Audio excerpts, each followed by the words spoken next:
அண்டம் முழுதும் ஒன்றினுள் அடக்கம்.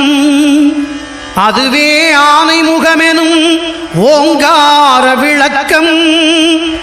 சுழலும் கோள்கள் அவன் சொல் கேட்கும். அவனை தொழுதால் போதும் நல்லதே நடக்கும். ஆனை முகனை தொழுதால் நவக்கிரகங்களும் மகிழும். நல்லதே நடக்கும், நல்லதே நடக்கும்.